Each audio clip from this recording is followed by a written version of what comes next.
Después del éxito del Univac, varias empresas empezaron a ver un futuro en el desarrollo de los ordenadores. IBM empezó a darse cuenta de que los ordenadores serían cada vez más pequeños, más baratos y más fáciles de manejar, y que habría un lugar en los negocios para estas máquinas que, desde luego, a la larga, sustituirían a la tecnología de las tarjetas perforadoras. Para comienzos de la década de los 60, IBM dominaba el gran mercado de los ordenadores. Los negocios empezaban a depender de los ordenadores. Las máquinas se iban haciendo cada vez más pequeñas, gracias al cambio de tecnología de tubo a los transistores, a la tecnología de los transistores. Y la carrera hacia la Luna iba a hacer que los ordenadores fueran aún más pequeños.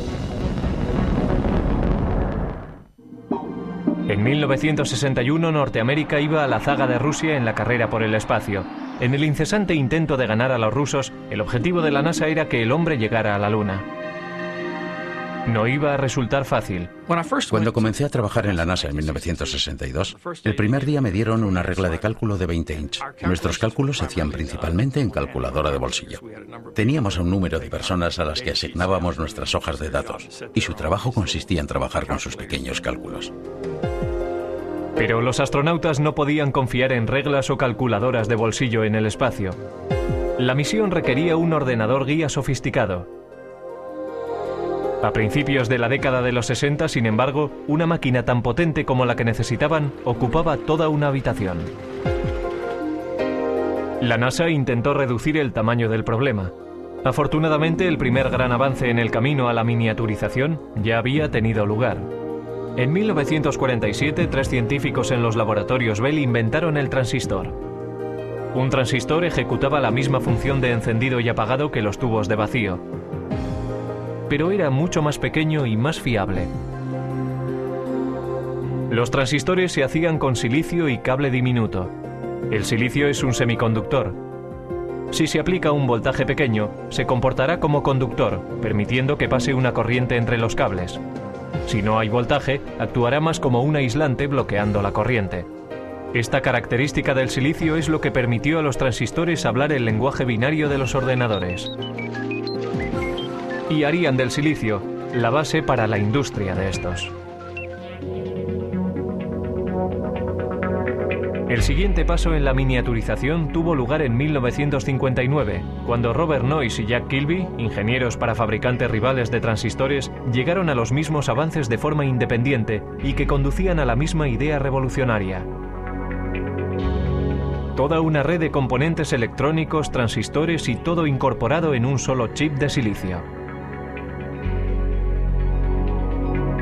La gran innovación en la electrónica se llamó el circuito integrado. En 1969, 5.000 circuitos integrados componían el corazón de cada uno de 2 ordenadores idénticos. Uno en la órbita lunar y el otro en la Tierra. Para su tamaño, estos eran los ordenadores más potentes de la Tierra. Mientras Neil Armstrong daba un pequeño paseo en el polvo lunar, Ted Hoff, un ingeniero con la compañía de chips Intel, estaba dando un gran paso en el proceso hacia la miniaturización. Estaba desarrollando una idea que pondría todo el ordenador en un chip de silicio, el microprocesador. Era la invención no solo de circuitos integrados, sino de un tipo particular de circuito integrado, el microprocesador, que hace posibles los ordenadores personales de hoy en día. A Hoff le habían encargado diseñar 12 circuitos integrados por separado para fabricar una calculadora japonesa. Sugirió colocar toda la unidad de proceso en un chip y programarlo como un ordenador. Intel desarrolló la idea y para 1970 tenían un modelo de microprocesador. Los ordenadores estaban en el camino para hacerse más pequeños. Sin embargo, todavía estaban muy lejos de ser fáciles de manejar. Uno de los primeros intentos de simplificar las operaciones del ordenador fue encabezado por Doug Engelbart. El científico concibió una manera sencilla de manejo e incluso mostró un prototipo en 1968 en la Conferencia de Otoño de Ordenadores de San Francisco.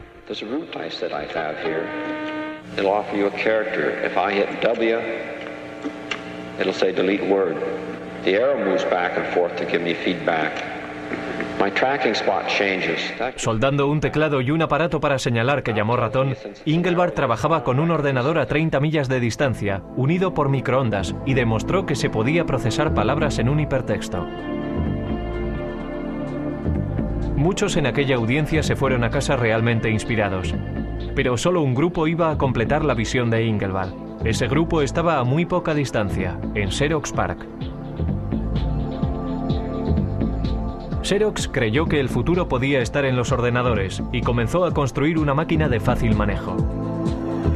En 1973, Xerox introdujo el Alto, que incorporaba muchas de las innovaciones en ordenadores personales que hoy en día damos por supuestas. El Alto tenía un ratón, una interfaz gráfica. Estaba construido de forma interconectada e imprimía en una impresora láser. Debería haber revolucionado la industria, pero a $18.000 cada máquina. El Alto no estaba diseñado para particulares. Los ordenadores todavía eran máquinas élite, propiedad del gobierno o de grandes empresas y universidades. En el pasado, los grandes ordenadores centrales procesaban nóminas, guardaban el rastro de archivos, seguían la pista y hacían cálculos científicos. Si una facultad tenía la suficiente suerte como para acceder a un ordenador, los estudiantes y los profesores compartían tiempo en ellos. Pero el mercado del chip estaba creciendo, la velocidad de procesamiento crecía y los precios bajaban. La revolución estaba al alcance de la mano. Y la carga no sería liderada por una gran empresa, sino por un grupo de aficionados e ingenieros librepensadores. Dos de aquellos revolucionarios fueron Steve Jobs y Steven Wozniak. A mediados de los 70, empezaron a fabricar un ordenador pequeño en un garaje de Palo Alto. Lo llamaron el Apple I.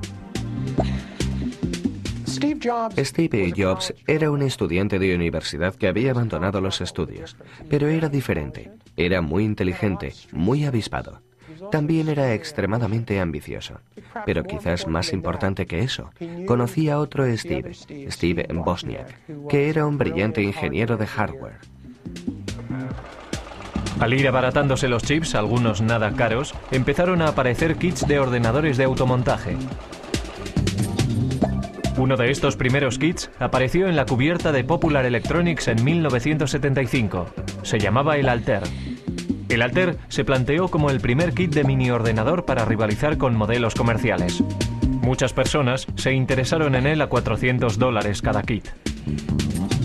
Estos primeros ordenadores, anteriores a los primeros Apple, eran en realidad para técnicos e ingenieros informáticos que tenían conocimiento de cómo conectar cables y conectar otros dispositivos y hacerlos trabajar. Así que pensé, compraré unos cuantos chips, un microprocesador y diseñaré mi propio ordenador. No fue que quisiera burlarme del mundo, era solo que quería hacer de este ordenador algo más personal que los interruptores que tienen posiciones arriba y abajo para introducir extraños números binarios.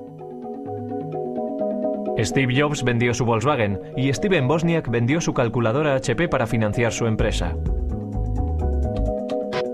En 1977 introdujeron el Apple II, un ordenador atractivo, independiente y un teclado. Con la adición de un monitor y un drive para un disquete, el aspecto de un ordenador personal empezaba a cobrar forma. El Apple II se estandarizó con 4 kilobytes de memoria y a un precio base de $1.200. Era mucho más barato que las máquinas industriales anteriores. El Apple II ayudó a convertir al PC en un aparato de fácil manejo. El comprador no tenía que pasar tiempo soldando las partes meticulosamente. La persona podía inmediatamente empezar a programar el ordenador o comprar software desarrollado por florecientes compañías de software.